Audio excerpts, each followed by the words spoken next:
17 paper leak Congress सरकार में हुए थे, पर कोई कार्रवाई नहीं हुई। लेकिन हमारी सरकार ने तो उनको जेल भेज दिया जो इनके पीछे दोषी थे। नमस्कार दोस्तों, मैं हूं अरीशा गजल और आप देख रहे हैं the fact India news.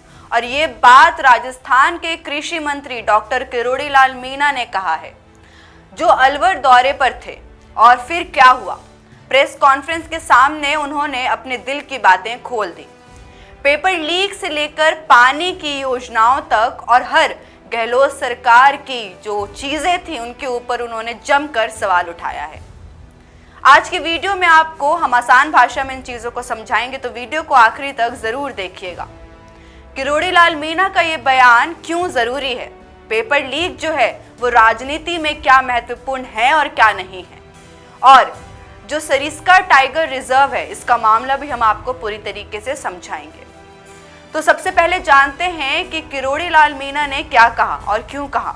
Alwar में प्रेस कॉन्फ्रेंस के दरमियान उन्होंने कहा कि हमारी भजन लाल सरकार ने ये काम 2.5 साल में कर दिखाया है, जो कांग्रेस की सरकार जो है, गहलोत की सरकार जो है वो 5 साल में नहीं कर पाई। पेपर लीक मामले में बोले कि पिछले सरकार में 18 से 17 पेपर जो हैं वो लीक हुए थे, लेकिन कोई भी कार्रवाई नहीं हुई थी। हमारी सरकार ने आते ही 58 सब इंस्पेक्टर और आरपीएससी के 2 सदस्य को सीधा जेल भेज दिया है। प्रभावी ढंग से लागू किया गया है। और आपको पता है कि पिछले राज में बड़े पैमाने पर पेपर लीक हुए। उस समय प्रतिपक्ष में थे तो हमने बहुत आंदोलन किए थे। 18 में से 17 पेपर लीक हुए। आरएस का हुआ, जेईएन का हुआ, रीट का हुआ, सब इंस्पेक्टर का हुआ। बार बार मांग करने, धरना प्रदर्शन करने के बाद भी पिछली सरकार ने नहीं सुना। और एक बहुत बड़ा कार्रवाई इसमें राजस्थान सरकार ने की। 58 सब इंस्पेक्टर को जेल के शीर्षों में डाल दिया। यानी बात जो है वो साफ है कि भजन लाल सरकार पेपर लीक को लेकर एक सख्त मूड में हमें दिखाई दे रही है। अब जरा समझते हैं ये सबके पीछे की असली कहानी जो है। पेपर लीक का मुद्दा राजस्थान की राजनीति में एक बार फिर से एक बड़ा मुद्दा बन गया है।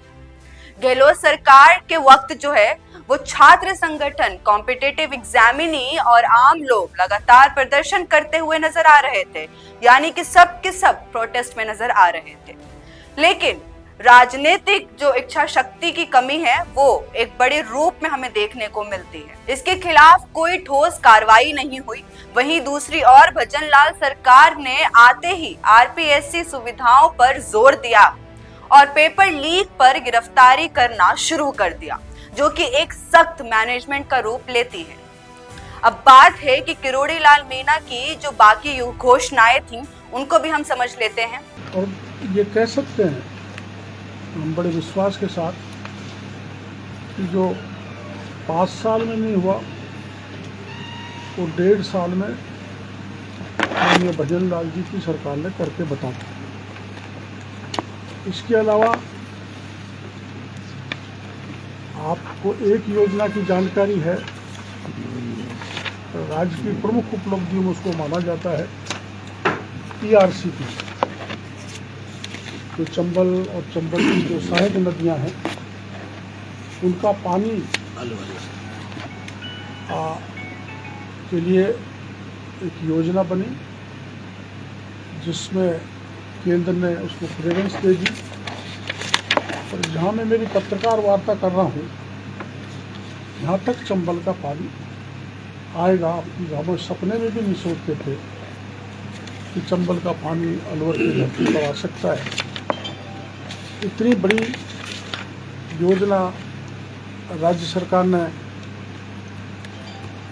उसको मूर्त रूप दे दिया है। उन्होंने बताया कि ईआरसीपी योजना के तहत चंबल नदी और उसकी सहायक नदी के थ्रू जो है पानी अलवर के शेखावाटी तक लाया जाएगा। और राइजिंग राजस्थान के जो इसमें हमें मिले थे एमओयू जो है वो साइन हुआ था, वो 35 लाख करोड़ का साइन हुआ था। इसमें ही से 4 लाख करोड़ रुपए जो है इन सब चीजों में निकाले जाएं। यानी सरकार जनता को बताना चाहती है कि जो वो है वो विकास भी कर रहे हैं और साथ में लोगों का ध्यान भी रख रहे हैं। एक और बड़ा मुद्दा जो सामने आता है वो सिरिस्का टाइगर रिजर्व का मुद्दा सामने आता है। कुछ रिपोर्ट में ये कहा जा रहा था कि CTH में बदलाव होने वाले हैं, लेकिन किरोड़ीलाल मीणा ने प्रेस कॉन्फ्रेंस में ये साफ कह दिया है CTH में कोई भी बदलाव नहीं होगा। जो घोषणाएं होंगी उन पर कार्रवाई करी जाएगी। और आप क्या सोचते हैं इस पूरी कहानी के बारे में, इस पूरे चर्चा के बारे में, हमें कमेंट सेक्शन में जरूर लिखकर बताइएगा। जाते जाते इस वीडियो को लाइक करना मत भूलिएगा और सब्सक्राइब करिए द फैक्ट इंडिया न्यूज़। ताज़ा खबरों के लिए विजिट करें द फैक्ट इंडिया की वेबसाइट और डाउनलोड करें द फैक्ट इंडिया ऐप।